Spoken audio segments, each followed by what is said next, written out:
আমার প্রশ্ন, সফরে ট্রেনে সংরক্ষিত কামরাতে মহিলারা বোরখা পরে দাঁড়িয়ে সলাত আদায় করতে না পারলে সিটে বসে সলাত আদায় করতে পারবে কি, জানাবেন ইনশাআল্লাহ।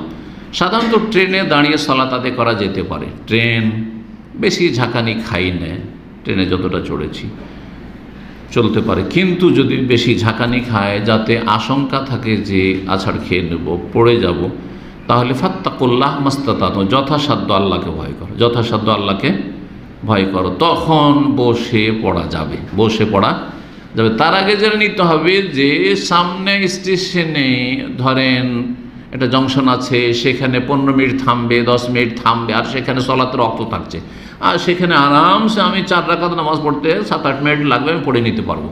তাহলে ট্রেনের উপর সলাত হবে না।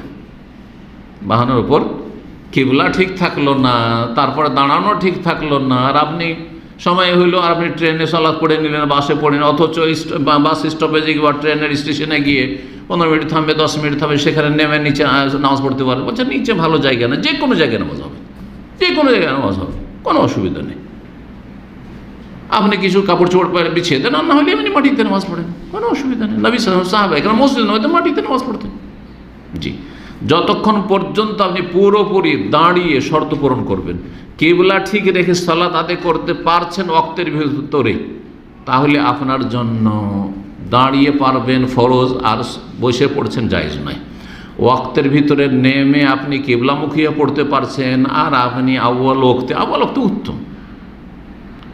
এই উত্তমের জন্য আপনি রুকুন না ফরজ শর্ত ছেড়ে দেবেন। শর্ত হচ্ছে কিবলামুখী হওয়া, শর্ত হচ্ছে দাঁড়ানো, সুতরাং সেগুলি ছাড়া যাবে না।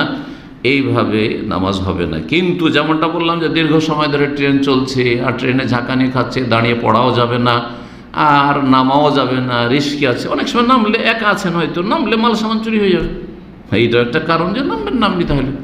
তাহলে ওখানে আপনি ট্রেনে নামাজ পড়েন, যথাসাধ্য আল্লাহকে ভয় করো। আল্লাহ কোরআনে কারীমে বলেছেন, রাসূলুল্লাহ সাল্লাল্লাহু আলাইহি ওয়াসাল্লাম হাদিস রয়েছে, ফাতু মিনহু মাস্তাতাতুম, কোনো হুকুম যখন করব যথাসাধ্য সেটা পালন করো।